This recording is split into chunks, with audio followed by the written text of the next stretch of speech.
तो भक्तों जनों, अब आप बैसाख मास के सुने जाने वाली गाथा बंदरिया और राजा की सुने। एक राजा था। वो बैसाख महीना में प्रतिदिन ब्रह्म मुहूर्त में उठकर गंगा जी में स्नान करता था।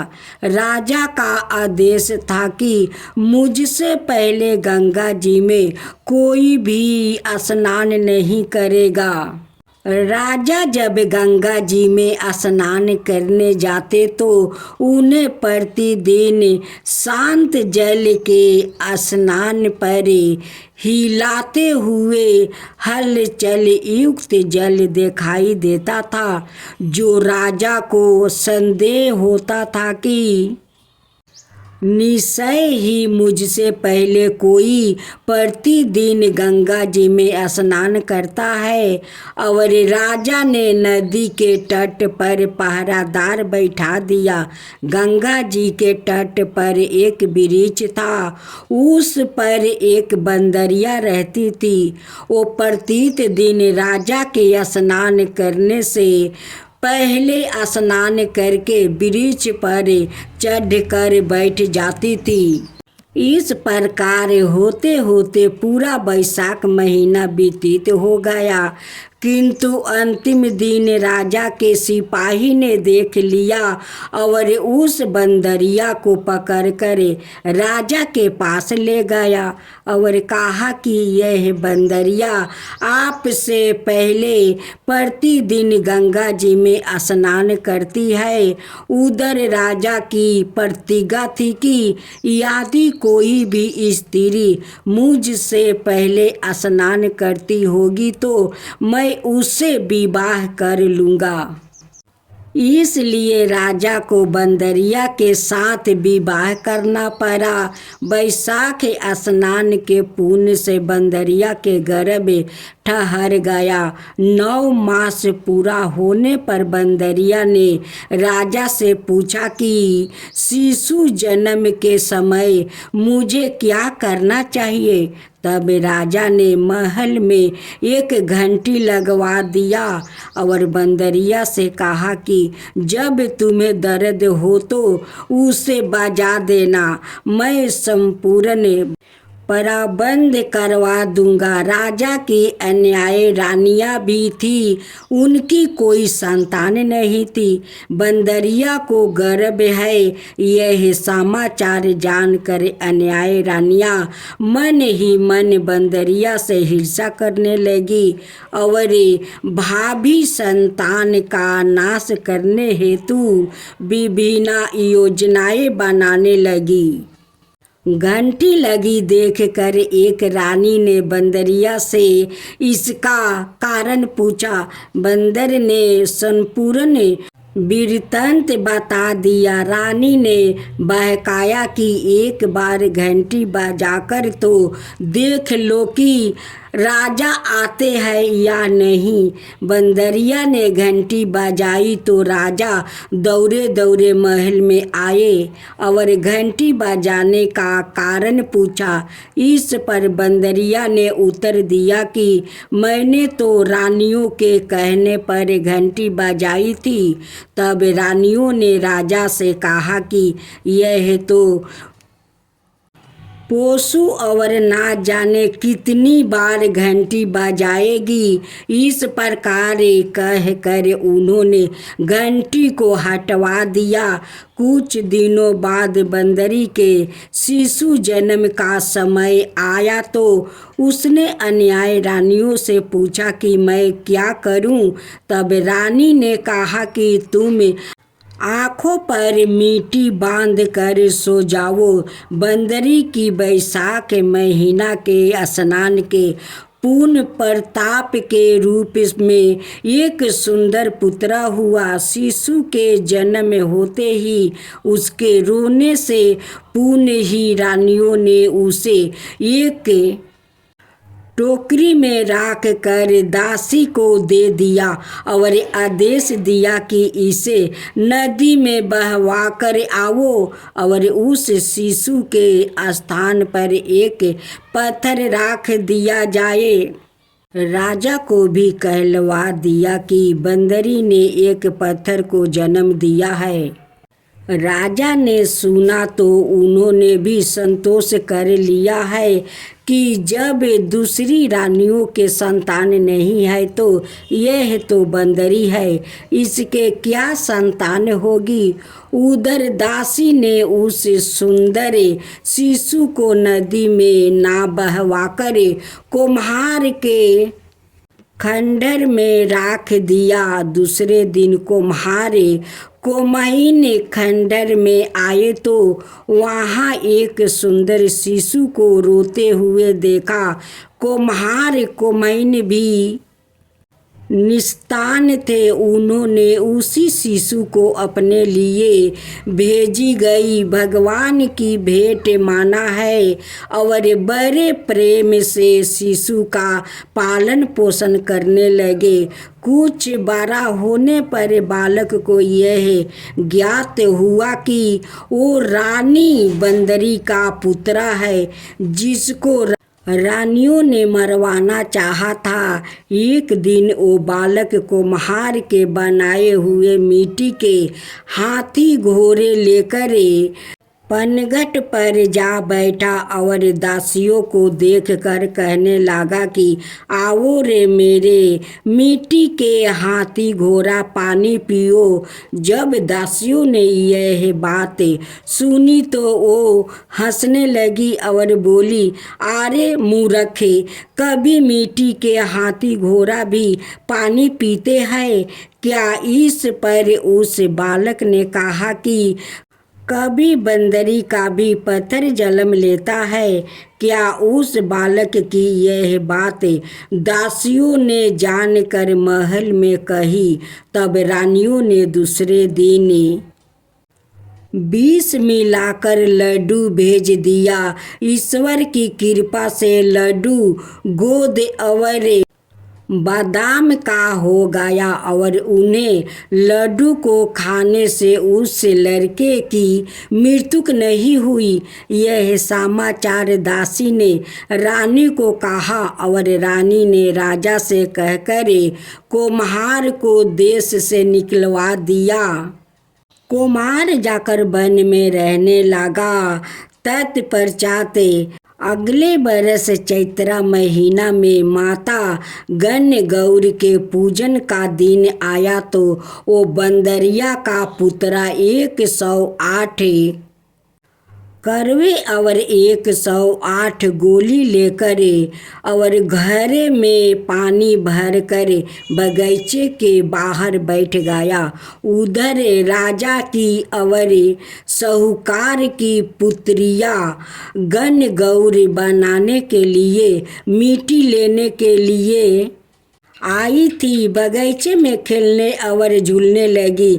इस कारण कुछ समय बाद उन्हें प्यास लगी। तब उन्होंने उस बंदरी के पुत्र से जल पीने के लिए कहा तो उस बालक ने उत्तर दिया कि मेरे पास एक गोली है, उसे खाते जाओ और मेरी चारों ओर फेरे लगाती जाओ, तब मैं तुम्हें जल पिलाऊंगा।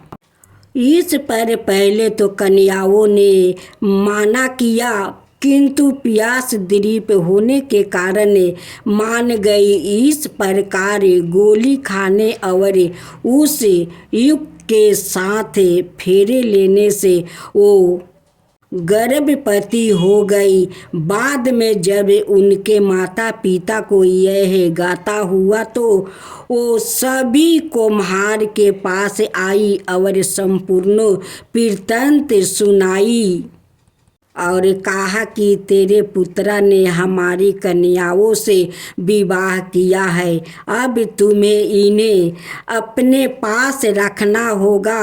तब कुम्हार ने निर्धन होने के कारण असमर्था व्यक्त की। 2 कन्याओं के माता पिता ने बहुत सारा धन देकर अपनी कन्याओं को कुम्हार के घर विदा किया और कुम्हार के घर 108 बहुएं आ गई और कालांतर में उनके 108 ही पोते हो गए। कुम्हार ने समस्त नगरी को भोजन हेतु इनवाइट किया और राजा को भी बुलवा दिया। राजा के यहाँ से रानी बंदरी की अतिरिक्त सब भोजन हेतु पधारे।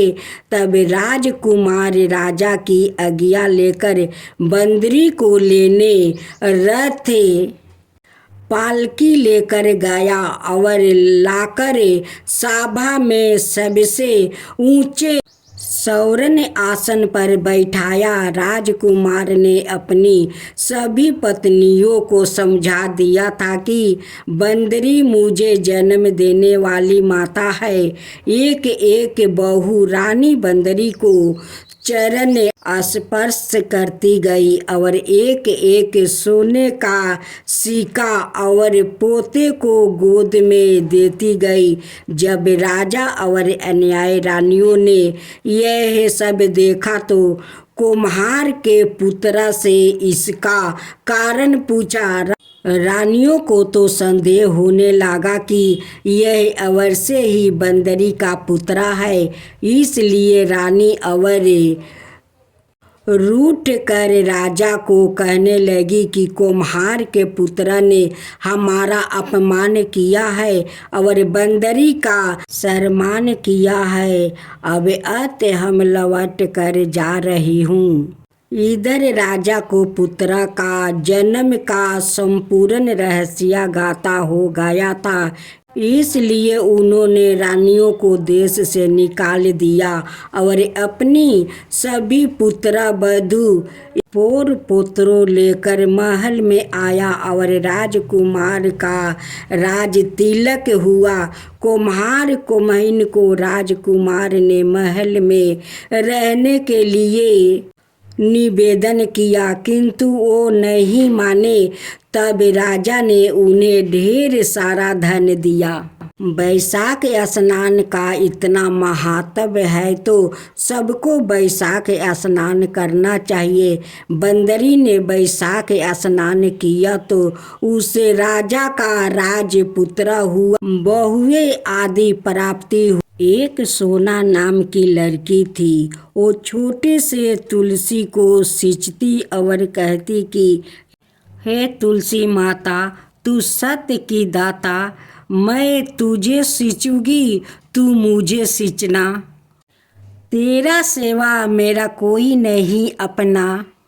जैसे जैसे तुलसी बड़ी हुई वैसे वैसे सोना भी बड़ी हो गई। हे तुलसी, रहने का घर दे, पहनने को कपड़ा दे, खाने को मीठा मीठा फल दे, 7 झरों का महल दे, चांदी का कपाट दे, चंदन का खाट दे, मखमल का गादा दे, रानी सा राज दे, सोने का जरी लगावल चुनरी दे, हीरा मोती का जेवर दे, कृष्णा जी का बंसुरी दे। तुलसी सोना का सब कुछ दे दिया, लेकिन सोना तुलसी से मांगना फिर भी नहीं छोड़ी। तब तुलसी माता यह सुनकर कहने लगी, सोना, तुम्हें तो सब कुछ मिल गया है, अब क्या चाहिए? सोना कहती है कि हे तुलसी, विष्णु भगवान जैसा पति दो, श्री कृष्णा जैसा देवर दो, तुलसी जैसा ननद दो, मुझे लाल सिंदूर दो, मुझे लाल टीप दो, मुझे साजने के लिए 16 श्रृंगार दो, पतिव्रता अखंड सौभाग्य आशीर्वाद दो। विष्णु भगवान आते हैं और तुलसी का उदास देखकर कहते हैं, तुलसी, तुम क्यों उदास हो? तुलसी कहती है कि मैं बहुत बड़ी मुसीबत में पड़ गई हूँ। इस लड़की छोटे से मुझे सींचती है और छोटे से सब कुछ मांगती है। अब कहती है कि विष्णु जैसा पति चाहिए, कृष्णा जैसा देवर चाहिए, तुलसी जैसा ननद चाहिए, पतिव्रता अखंड सौभाग्य का आशीर्वाद मांगती है। आप जैसा सोना का पति मैं कहाँ से दूं, कृष्णा जैसे देवर मैं कहाँ से दूं, तुलसी जैसा ननद मैं कहाँ से दूं। विष्णु जी कहते हैं कि तुलसी तुम चिंता मत करो, सब कुछ हो जाएगा। विष्णु भगवान कहते हैं कि इसमें चिंता के क्या बात है, मैं भी सोना का पति बन जाता हूँ, तुम उनकी ननद बन जाओ। अपना माया से मैं अपना एक और रूप धारण करती हूँ, कृष्णा रूप, वो उनकी देवर बन जाएंगे। माँ तुलसी कहती है कि उसका बाद में क्या होगा प्रभु। सोना का आंगन में एक अग्नि कुंड लगाते हैं। अब विष्णु भगवान सोना के साथ 7 फेरे लेते हैं। 7 फेरे लेते समय सोना का शरीर में उसी अग्नि कुंड का आग पकड़ लेता है, सोना जलकर वही पर भस्म हो जाती है। तुलसी कहती है कि प्रभु आपका ये कैसा लीला है, आप तो फेरा लेते लेते सोना तो जलकर भस्म हो गई। विष्णु भगवान कहने लगे कि हे तुलसी प्रिया, तुम पौधा रहोगी और सोना आपका पौधा में पतिया बनकर रहेगी। विष्णु भगवान कहते हैं कि आप दाल पात बनकर रहोगी और आपके साथ सोना फूल और पतिया बनकर आपके साथ रहेगी। सोना भी वही अग्नि कुंड में जलकर भस्म हो गई और माँ तुलसी के साथ पतिया बनकर उनकी साथ रहने लगी। सोना का प्राण जाकर एक रानी का गर्भ में प्रवेश कर लेती है। उस रानी का कोई संतान नहीं था। रानी तुलसी माता का बहुत बड़ा परम भक्त थी। माँ तुलसी का श्रद्धा पूर्वक वो पूजा पाठ करती थी। कुछ दिन का बाद रानी खूब सुंदर एक लड़की का जन्म देती है। उनकी नामकरण करती है, उनकी नाम सोना रखती है। विष्णु भगवान कहते हैं कि देखो तुलसी, सोना का तो बचपन से कोई नहीं था, तुम्हारा कितना श्रद्धा भक्ति से बिलरा सिजती है, तुमसे सब कुछ मांगती है। वो भी देखो तुम्हारा जैसे ननद मांगती है, मेरे जैसे पति मांगती है, कृष्णा जैसे देवर मांगती है। उस लिए उनकी इच्छा को मैं पूर्ण किया। पूर्ण करते समय वो भस्म हो गई और उनकी प्राण उस रानी का गर्भ में जाकर प्रवेश कर ली। अब रानी का घर में तो वो रानी बनकर रहेगी।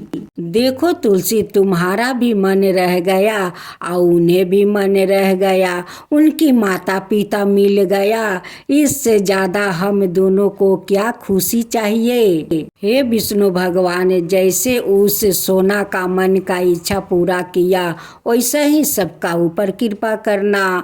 जय विष्णु भगवान, जय विष्णु भगवान, जय माता तुलसी, जय माता तुलसी। आज सुने कामदा एकादशी व्रत कथा। विष्णु भगवान की जय हो, विष्णु भगवान की जय हो।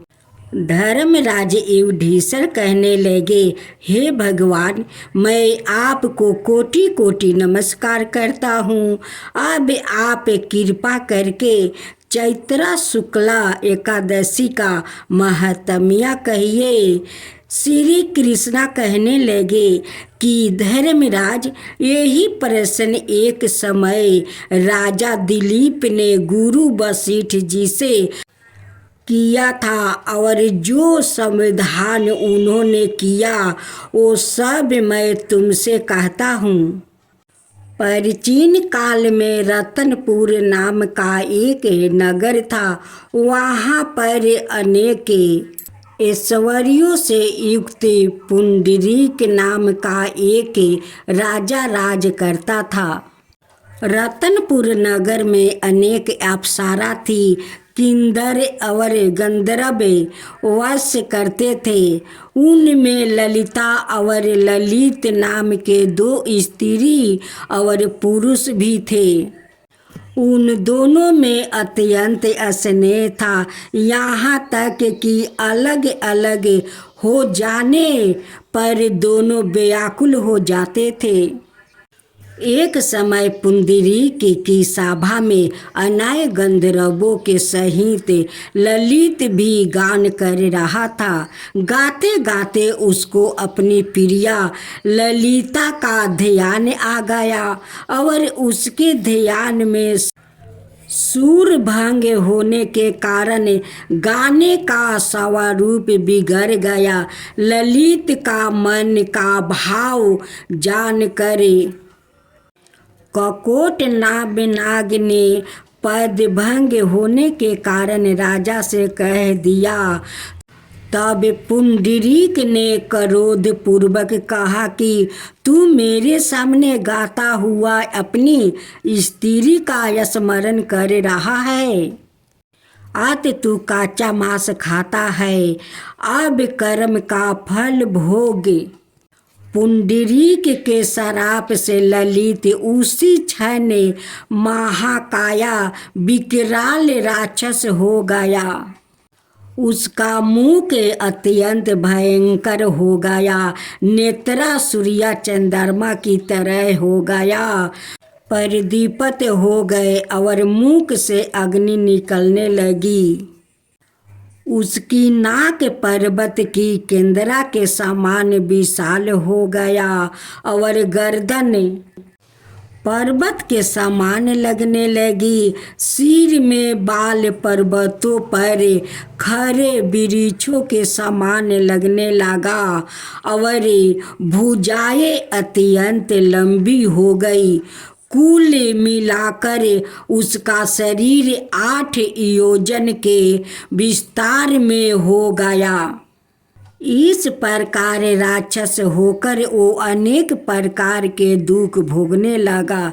जब उसकी प्रियतमा ललिता को यह सब वृत्तांत मालूम हुआ तो उसको अत्यंत दुख हुआ। वो अपने पति के उद्धार का अत्यतन सोचने लगी। वो राक्षस अनेक प्रकार के घोर दुख सहता घने वनों में रहने लगा। उसकी स्त्री उसके पीछे पीछे जाती है और अनेक प्रकार से विलाप करती रहती है। एक बार ललिता अपने पति के पीछे घूमती घूमती विंध्याचल पर्वत पर चली गई, जहाँ पर सिरिंगी ऋषि का आश्रम था। ललिता शीघ्र ही सिरिंगी से प्रार्थना करने लगी। उसे देखकर सिरिंगी ऋषि बोले, हे सुबेग, तुम कौन हो और यहाँ किस लिए आई हो? ललिता बोली कि हे मुनि, मेरा नाम ललिता है। मेरा पति राजा पुंडरीक के श्राप से विशाल काया राक्षस को हो गया है। इसका मुझको महान दुख है। इसके उद्धार का कोई उपाय बतलाइए। सिरिंगी ऋषि बोले, हे गंधर्व कन्या, अब चैत्र शुक्ला एकादशी आने वाली है, जिसका नाम कामदा एकादशी है। उसका व्रत करने से मनुष्य के सब कार्य सिद्ध होते हैं। यदि तू कामदा एकादशी का व्रत करके उसके पुण्य का फल अपने पति को दे तो वो शीघ्र ही राक्षस योनि से मुक्त हो जाएगा और राजा का श्राप भी अवश्य में वो शांत हो जाएगा। मुनि के ऐसे वचन सुनकर ललिता ने चैत्र शुक्ला एकादशी आने पर उसका व्रत किया और द्वादशी को ब्राह्मणों के सामने अपने व्रत का फल अपने पति को देती हुई भगवान से इस प्रकार प्रार्थना करने लगी, हे प्रभु, मैंने जो यह व्रत किया है इसका फल मेरा पति देव को प्राप्त हो जिससे वो राक्षस योनि से मुक्त हो जाए। एकादशी का फल देते ही उसका पति राक्षस योनि से मुक्त होकर अपने पुराने स्वरूप में परातप हुआ। फिर अनेक सुंदर वस्तु भूषणों से युक्त होकर ललिता विमान में बैठकर स्वर्ग लोक को चले गए। वशिष्ठ मुनि कहने लगे कि हे राजन, इस व्रत को विधि पूर्वक करने से समस्त पाप नष्ट हो प्राप्त हो जाते हैं और राक्षस आदि की योनि भी छूट जाती है। संसार में इसके बराबर कोई और दूसरा व्रत नहीं है। इसकी गाथा पढ़ने या सुनने से या जप ज्ञान का फल प्राप्ति होती है। रामायण हिंदुओं की एक पवित्र पुस्तक है। प्रत्येक हिंदू घर में रामायण बड़े चाव से पढ़ी जाती है। इसमें हम भगवान राम के चरित्र के बारे में पढ़ते हैं। भगवान राम महाराज दशरथ का पुत्र था। दशरथ जी अयोध्या का राजा था। राजा दशरथ के 3 रानियां थी, कौशल्या, सुमित्रा और कैकेयी। बहुत दिनों तक राजा का कोई पुत्र नहीं हुआ। राजा को सदा चिंता लगी रहती थी। अंत में वशिष्ठ जी के कहने से राजा ने एक यज्ञ किया, जिसे पुत्र श्रेष्ठ यज्ञ कहते हैं। श्रृंगी ऋषि ने यह यज्ञ करवाया था। यज्ञ के बाद तीनों रानियों को खीर का प्रसाद दिया गया था। कुछ समय के बाद तीनों रानियां का 4 लड़के हुए। सबसे बड़ी रानी कौशल्या का राम हुआ, कैकेयी का भरत हुआ, सुमित्रा का लक्ष्मण हुआ, शत्रुघ्न हुए। कुछ समय का बाद चारों भाई वशिष्ठ जी के पास विद्या पढ़ने गए। वशिष्ठ जी इनके राजगुरु था और बड़े विद्वान था। सब भाई बड़े चतुर था। शीघ्र ही उन्होंने बाण चलाना आदि युद्ध विद्या सीख लिया था। अयोध्या की जनता इनके रूप और गुणों पर मधुर थी। राजा दशरथ इन्हें कभी आंखों से दूर नहीं रखना चाहते थे। एक दिन विश्वामित्र नाम का एक ऋषि राजा दशरथ जी का पास आया। या अपने समय के बड़े विद्वान और तपस्वी थे। कई राक्षस इनके यज्ञ में विघ्न डाला करते थे। जब इन्होंने भगवान राम और इनके भाइयों का बारे में सुना, तब यह दशरथ जी का पास गया। उन्होंने राजा से राक्षसों को मारने के लिए राम और लक्ष्मण को मांगा। राजा दशरथ ने पहले तो अपने पुत्र को उनके साथ भेजना नहीं चाहता था। फिर वशिष्ठ जी के समझाने पर वो भेजने के लिए तैयार हो गया। रास्ते में ऋषियों ने राम और लक्ष्मण को 2 मंत्र सिखाया। इन मंत्रों का सीखने के बाद या कभी थकते नहीं थे। ऋषि का आश्रम जाते हुए उन्होंने तारका नाम की राक्षसी को मार डाला। वहां पहुंचकर यज्ञ की रक्षा करते समय उसके एक पुत्र मरीचि को बाण मार कर 100 योजन समुद्र के पार फेंक दिया और दूसरे पुत्र सुबाहु को मार डाला। अब विश्वामित्र जी का यज्ञ अच्छी तरह पूरा हो गया।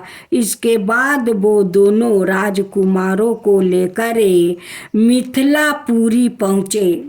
माँ लक्ष्मी की जय हो, माँ लक्ष्मी की जय हो। माँ लक्ष्मी की व्रत पूजा विधि। सबसे पहले एक चौकी पर माँ लक्ष्मी और भगवान गणेश की मूर्ति की स्थापना करे। ध्यान रखे कि मूर्ति का मुख पूर्व या पश्चिम दिशा में रखे। इसके बाद थोड़ा सा चावल डालकर लक्ष्मी जी के पास कलश की स्थापना करें।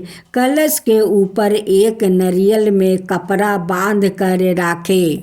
इसके बाद गणेश जी के और चावल की 16 डेरिया बनाए या 16 मातृका की प्रतीक है। 9 ग्रह और 16 मृतका के बीच अवस्थित का चिन्ह बनाए। साथ ही 11 दीपक, खील, बतासे, मिठाई, वस्तु, आभूषण, चंदन का लेप, सुंदर कुमकुम, सुपारी, पान, फूल, दूभा, चावल, लवंग, इलायची, केसर, कपूर, हल्दी, दूब, अगरबत्ती। इसके बाद विधि विधान के साथ पूजन करें। सबसे पहले गाथा का पाठ करें।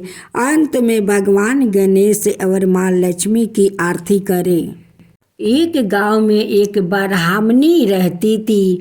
वो दिन प्रतिदिन भगवान विष्णु की आराधना करती थी। भगवान विष्णु उसकी भक्ति से बहुत प्रसन्न हुए और उन्हें अपनी प्रिया भक्त को दर्शन दिया। साथ ही ब्राह्मणी ने कहा कि तुमने जो वरदान मांगना है तुम मांग सकते हो। जब ब्राह्मणी ने इच्छा जाहिर करते हुए कहा कि वो चाहती है कि उसके घर में माँ लक्ष्मी का वास हो जाए। इसके बाद भगवान विष्णु ने उस ब्राह्मणी को अपने घर में माँ लक्ष्मी को बुलाने की तरीका बताया। भगवान विष्णु ने बताया कि तुम्हारे घर में कुछ ही दूरी पर जो मंदिर है वहाँ एक स्त्री आती है और वहाँ आकर उपले थापती है, तो तुम्हें उसे अपने घर आने का निमंत्रण देना होगा। वही माँ लक्ष्मी है। ब्राह्मणी ने भगवान विष्णु के कहे अनुसार ही किया। ब्राह्मणी ने उस स्त्री को अपने घर आने का निमंत्रण दिया। तब माँ लक्ष्मी ने उस ब्राह्मणी से कहा कि वो 16 दिन के लिए माँ लक्ष्मी की पूजा करे। माँ लक्ष्मी के कहे अनुसार ब्राह्मणी ने 16 दिन तक माँ लक्ष्मी की उपासना की। माँ लक्ष्मी ने फिर उस ब्राह्मणी को आशीर्वाद दिया और उसके घर में निवास किया। तभी से जो व्याकृत चैत्र महीने के माँ लक्ष्मी की इन 16 दिन तक उपासना करता है, माँ लक्ष्मी उसे प्रसन्न होकर उसे सुख समृद्धि का आशीर्वाद देती है।